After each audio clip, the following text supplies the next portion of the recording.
நம்ம இன்னைக்கு வந்திருக்கக்கூடிய இடம் பாத்தீங்கன்னா, ஒரு ஆமா. 10 மாடு இருந்தா இதுல எவ்வளவு வருமானம் நம்ம எடுத்துக்க முடியும்? 10 மாடால இருந்தா மாசம் 1,00,000 பாக்குமா? அப்ப நீங்க 3 மாடு வச்சிருக்கனால 30,000 ஏய், எடுப்பீங்கன்னு நினைக்கிறேன். அது என்ன சனை இல்லைங்க, கண்குட்டி இப்பதான். நாங்க 2 மாடு வச்சிருக்கோம் தோட்டத்துல. அதுக்கு நல்லா முட்டு வலி போட்டு பால் கறந்து விட்டுட்டு இருக்கோம். சரிங்கம்மா. தீவனம் கரெக்டா குடுக்கணும். அதே மாதிரி மாடு நல்லா பாதுகாப்பா வச்சுக்கணும். உனியெல்லாம் வராம அப்பப்போ கழுவி விடணும்.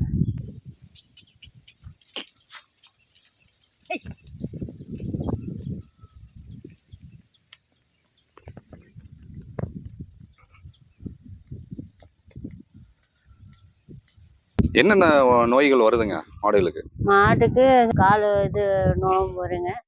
அப்புறம் குந்து விரிப்பு வரும். சரி. அப்புறம் அப்போ காய்ச்சல் வரும். அதுக்கும் ம். சத்து கம்மியாக இருந்தால், கால்சியம் சத்து கம்மியாக இருந்தால் மாடு கன்று போடும்போதெல்லாம் அதுக்கு தகுந்த மாதிரி மருந்து கொடுக்கணும். நம்ம பராமரிக்கிறத பொறுத்து தான் மாடும். நம்ம குழந்தைங்க எப்படி வளர்க்குறோம் அந்த மாதிரி தான் வளர்த்துட்டு இருக்கணும் மாடும் பாதுகாப்பாக. கால் நோய்னா என்ன நோய்மா வருது? கால் நோய், கால் குந்து விரிப்புன்னா கால் நடக்க முடியாமல் ஆயிரும் மாடு. ஓ.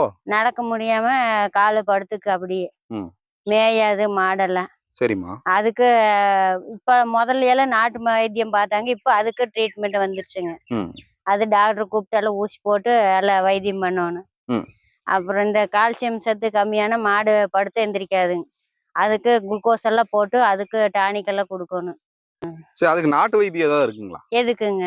குளுக்கோஸ் எல்லாம் போடணும்னு சொன்னீங்கல்ல. ஆமாம்மா. இதெல்லாம் இல்லாம நாட்டு வைத்தியம் ஏதாவது பண்ண முடியுங்களா? இல்ல, நாட்டு வைத்தியம் அதுக்கு இல்லைங்க. அதுக்கு இல்லைங்க. ஓ, அது கண்டிப்பா ஹாஸ்பிடல் தான். ஆமாங்க, டாக்டர் கூப்பிட்டு தான் நம்ம போட்டுதான் ஆகணும். வாய்ஸ் நோய்ங்கிறது அது அது அந்த மாதிரி தாங்க. அதுக்கு என்ன பண்றீங்க? அதுக்கு நாங்க நான் கிராமத்துல சாம்பல் எல்லாம் போட்டு புடைப்போங்க. அப்புறம் முடியலன்னா அப்புறம் கருவாடு வாங்கிட்டு வந்து புகை காமிச்சு அப்புறம் கழு தண்ணியில எல்லாம் ஊத்தி கொடுப்போம். சரிம்மா. அதுக்கு முடியலன்னா அப்புறம் டாக்டர் தான் கூப்பிடுவாங்க.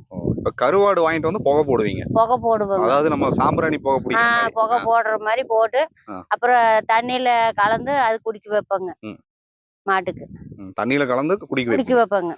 அந்த வாய்ஸ் நோய் வந்துச்சுன்னா மாடு என்ன ஆகுங்க? என்னென்ன மாதிரி ரியாக்ட்? ஜல்லு ஒழுக்கிட்டு அப்படியே வாயெல்லாம் புண்ணான மாதிரி ஆயிக்குங்க. அது நாக்கெல்லாம் மரமரன்னு இது மாதிரி ஆயிரு.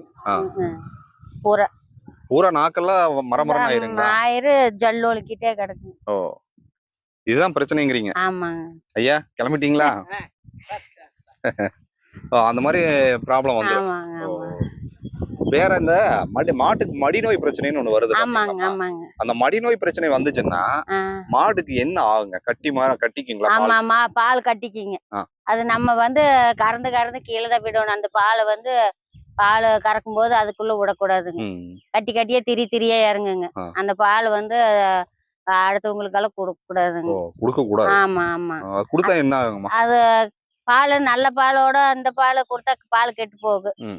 அப்புறம் அது நம்ம எல்லாத்துக்கும் அந்த சீக்கு பால் கொடுத்தா நம்மளுக்கு 4 பேரு அது பாதிப்பு தானே. அதனால அந்த ஒரு காம்புல மோசமா இருந்தா அந்த பால் கறந்து கீழேயே விட்டுருவோம். சரிம்மா. நல்ல காம்புல வர பால் மட்டும் தான் அந்த மாதிரி எடுப்போம். ஓ, அதுதான் எடுத்துக்குவீங்க? ஆமா ஆமா. இந்த 3 மாடு நீங்க வச்சிருக்கீங்க. ஆமா. இந்த 3 மாடையும் நீங்க ஒரே நேரத்துல கையில புடிச்சிட்டு போயிருவீங்களா? போயிருவோம். அது எப்படிமா? மாடு கயிறு உங்களுக்கு தெரியுமா? தெரியுங்க. ஒரு மாட்டு அப்படியே மாட்டு அண்ணாங்க மாடு மேல போட்டு விட்டுட்டு 2 மாடு அப்படியே புடிச்சிட்டு அப்படியே போயிருவோம். அது ஜாலியா அப்படியே போயிருவீங்க இல்லீங்களா?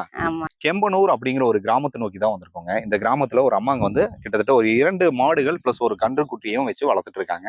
அம்மாங்களை சந்திக்கிறதுல ரொம்ப மகிழ்ச்சி. ஏன்னா மாடு அப்படியே ஓட்டிட்டு போயிட்டு இருக்கும்போது அவங்க கிட்ட ஒரு வார்த்தை கேட்டோம், ஒரு வீடியோ பண்ணிக்கலாம் அப்படின்னு சொல்லிட்டு, வாங்க தம்பி பண்ணிக்கலாம் அப்படின்னு சொல்லிட்டு வாய்ப்பு கொடுத்தாங்க. அதுக்காக ரொம்ப நன்றிமா. ஆமா, உங்க பேரு, உங்களை பற்றி ஒரு சிறிய அறிமுகத்தை பகிர்ந்துக்குங்க. என் பேரு மல்லிகா. எங்க வீட்டுக்காரு மனோகரன் டிரைவரா இருக்காங்க. சரிம்மா. எங்களுக்கு 2 குழந்தைங்க இருக்காங்க, படிச்சுட்டு இருக்காங்க. மாமியார் வச்சிருந்தாங்க முதல்ல, அப்புறம் இப்ப நாங்க வச்சுட்டு இருக்கோம். நீங்க வச்சு வளர்த்துட்டு இருக்கீங்க. இது எப்படி வளர்க்குறது? இந்த மாடு வளர்க்குறதுல உங்களுக்கு ஒரு சைடு இன்கம் தான், ஒரு பகுதி வருமானம் சொல்லுவாங்க. இந்த வருமானத்தை நீங்க எடுக்கிறதுக்கு என்னென்ன பண்ணிட்டு இருக்கீங்க? இதுல எவ்வளவு வருமானத்தை நீங்க எடுத்துட்டு இருக்கீங்க? வருமானம் நாங்க முட்டு வலி போடுற அளவுக்கு வருங்க. மேவு நல்லா மேவு கொடுக்கணும். அதுக்கு மாட்டு தீவனம், தவிடு, புண்ணாக்கு, பருத்தி கொட்டை எல்லாம் போடணும். அப்புறம் நம்ம அதுக்கு தகுந்த மாதிரி கொடுத்தாதான் அதுவும் பால் கறக்கு. கட்டி வச்சா அன்னைக்கு பால் இருக்காது, மேய்ச்சிட்டே இருக்கணும். அப்புறம் அந்த முட்டு வலி எல்லாம் போக மிச்சம் நம்ம செலவெல்லாம் போக மிச்சம் வர்றதுதான் காசு. இதுல எவ்வளவு வருமானம் நீங்க எடுக்கிறீங்கம்மா ஒரு மாதத்துக்கு? ஒரு மாதத்திற்குன்னா அது பால் கறக்கிறது பொறுத்துதான் சொல்ல முடியுங்க. ஒவ்வொரு மாடும் ஒவ்வொரு மாதிரி இருக்குங்க. ஏதோ செலவெல்லாம் போக ஒரு 3 ரூபா 4 ரூபால கிடைக்கும். வாரத்துக்கா? ஒரு 5 ரூபாய் கிடைக்குங்க மாசத்துக்கு. எல்லா செலவும் போக. ஆமாங்க. அதுக்கு ஒரு மூட்டை பருத்தி கொட்டை 2000 ரூபாய் ஆச்சு. அப்புறம் தவிடு 700 800 ரூபா ஒரு மூட்டை வாங்கணும். அப்புறம் மாடு தீவனம் வாங்கணும், புண்ணாக்கு வாங்கணும்.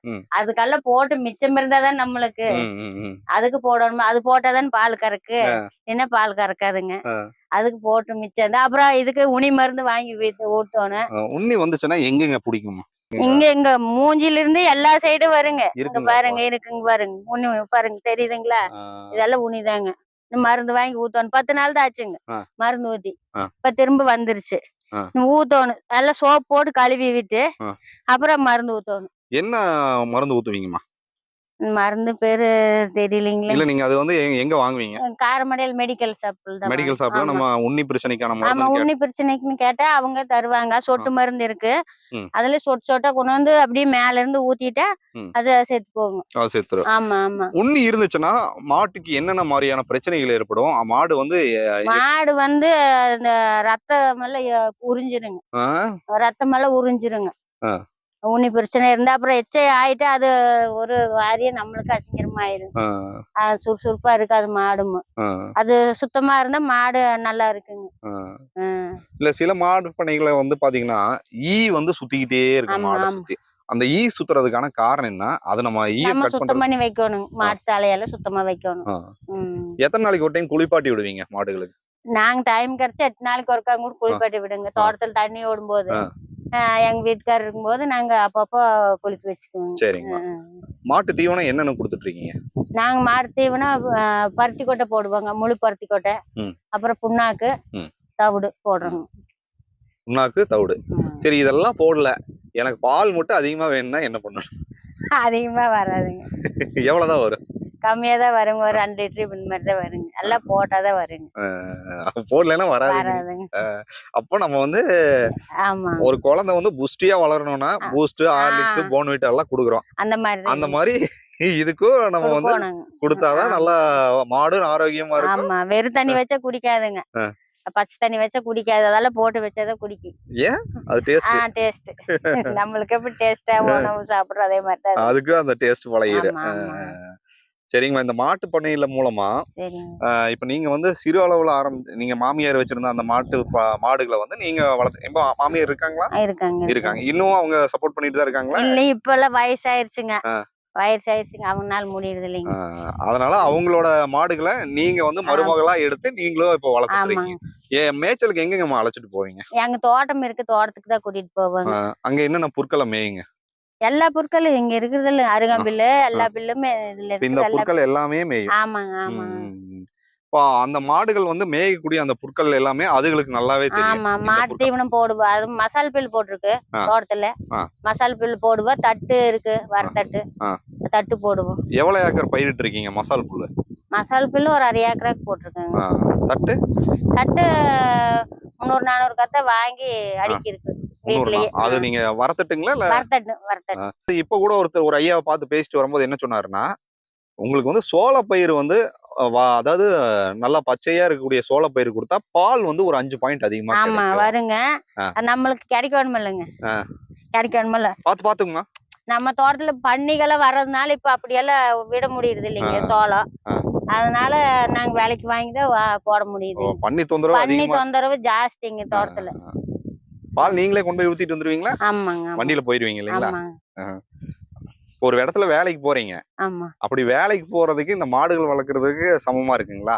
நம்மளே பாத்துக்கலாம் அப்படிங்கிற மாதிரி, இல்ல கஷ்டமா இருக்குங்களா? கஷ்டம் தாங்க. வேலைக்கு போனா வேலை உண்டு, நம்ம உண்டு நின்னுக்கலாம். இது தோட்டத்துக்கு எல்லாமே ஜமாளிக்கணும்ல. அந்த பாடுதான். ஒரு நாளைக்கு கறக்கு, ஒரு நாளைக்கு கறக்காது. அது சனிச்சு நம்ம இருக்க வேண்டியதுதான். சரிம்மா, எத்தனை மாடுகள் நம்ம அதிகப்படுத்தணும் நமக்கு இதுல வருமானம் நம்ம அதிகமா எடுக்க முடியும்? முடிஞ்ச அளவுக்கு நம்ம மேய்க்கலாங்க. நம்மளுக்கு அந்த அளவுக்கு சௌகரியம் வேணும், இட வசதி வேணும், கட்டுறக்கு வீட்டுல வேணும். அப்புறம் இங்க போற வரைக்கும் தடை நல்லா இருக்கணும் சௌகரியமா. அப்பதான் புடிச்சிட்டு போக முடியும். சரிங்கண்ணா. இட சௌகரியம் இல்ல, அதனால நம்ம அளவாதான் வைக்க முடியும். அளவாதான் நம்ம பாத்துக்க முடியும். ஒரு ஆமா 10 மாடு இருந்தா இதுல எவ்வளவு வருமானம் நம்ம எடுத்துக்க முடியும்? 10 மாடால இருந்தா மாசம் 1,00,000 பாக்குமா. அப்ப நீங்க 3 மாடு வச்சிருக்கனால 30,000 எடுப்பீங்கன்னு நினைக்கிறேன். அது என்ன சனை இல்லைங்க, கண்ணுக்குட்டி இப்பதான் இப்பதான் கண்ணுக்குட்டி ஊசி போட்டு. நான் சும்மா காமெடிக்காக சொன்னாங்களா? அப்போ ஒரு 10 மாடு இருந்து நல்லா கறவை மாடுகளா இருந்தா 1,00,000 ரூபாய் வரைக்கும் கூட நம்ம ஆமா சம்பாதிக்கலாம். ஆமா பால் கறக்கறது பொறுத்து இருக்குது. செலவெல்லாம் எவ்வளவு ஆகுங்க ஒரு 10 மாடு வச்சிருந்தா? 10 மாடு வச்சிருந்தா இப்போ ஒரு மாட்டுக்கு செலவு பாத்தீங்கன்னா மாசம் 4,000 5,000க்கு மேல ஆயிருதுங்க. 4,000 5,000 வந்துருது. ஆமாங்க வந்துருதுங்க. அது பருத்தி கொட்டை புண்ணாக்கு போட்ட அளவுக்கு தானேங்க. புண்ணாக்கு விலை ஏறிடுச்சு, இப்ப எல்லாமே விலை ஏறிடுச்சுங்களா. அந்த அளவுக்கு போடணுங்க, நம்ம முட்டு வலி போடணும். இப்போ நிறைய பேர் படிச்சுட்டு சில இளைஞர்கள் வந்து வேலை இல்லாம இருக்காங்க. சரி சரிங்களாம்மா, நீங்க மேல வந்திருக்க நேரம் நீங்க ரொம்ப குட்டியே தெரியுறீங்க. இப்போ நிறைய பேர் படிச்சுட்டு வேலை இல்லாம இருக்காங்கம்மா. அப்படி இருக்கக்கூடிய இளைஞர்கள் மாடு வளர்ப்பின் மூலமா ஒரு லாபகரமா ஆரம்பிச்சா ஜெயிக்க முடியுமா? ஜெயிக்க முடியுங்க. அதுக்கு என்ன நம்ம முட்டு வலி போடணும், எவ்வளவு மூலதனம் போட்டா நம்ம ஜெயிக்க முடியுங்கிறத ஒரு வார்த்தை சொல்லுங்க. அவங்க வருமானம் எப்படி எந்த அளவுக்கு வேணுமோ அந்த அளவுக்கு இடம் வேணும். இடம் இருந்தாதான் அதுக்கு ஷெட் போட்டு வச்சு மாடு வாங்கி எல்லாம் வளர்த்த முடியும்.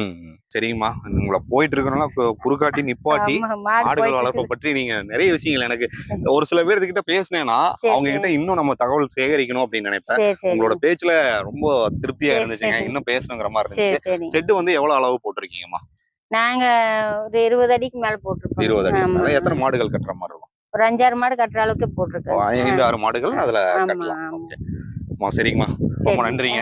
ஓகே அம்மாங்க, பாத்தீங்கன்னா பல தகவல்கள், அதாவது நம்ம மாடு வளர்க்கறதுல வந்து சிறிய அளவுல மாடு ஆரம்பிக்கிறது பற்றி நம்ம எப்படி ஆரம்பிச்சா ஜெயிக்கலாம் அப்படிங்கிறத நமக்கு வந்து விலாவாரியா நம்ம கிட்ட சொன்னாங்க. ஏன்னா நம்ம மாடு வளர்க்குறது மட்டும் முக்கியம் இல்லைங்க, அந்த மாடுகளை எப்படி பராமரிக்கணும், அதுக்கு எந்தெந்த மாதிரி நோய்கள் ஏற்படும், அந்த நோய்கள்ல இருந்து மாடுகளை எப்படி நம்ம தற்காத்து கொள்றது எல்லாமே நம்ம வந்து இந்த ஒரு காணொலியில நீங்க பார்த்துருப்பீங்க. ஏன்னா நம்ம அணுகக்கூடிய ஒவ்வொருத்தருமே பெரிய அளவுல மாட்டு பண்ணை இருக்கிறவங்க மட்டும் இல்லை, எளிய முறையில மாடுகள் வளர்த்து அதுல ஒரு சில வருமானங்கள் எடுக்கக்கூடிய வழிமுறைகள் சொல்லக்கூடியவங்களா தான் நான் அடங்கிட்டு இருக்கேன். தொடர்ந்து சிவாரன் டிவி பாருங்க, ஆதரவு கொடுங்க. சிவாரன் டிவி இன்ஸ்டா பேஜையும் தொடர்ந்து பாருங்க. டில் தென் பை ஃப்ரம் உங்கள் சிவா. நன்றி, வணக்கம்.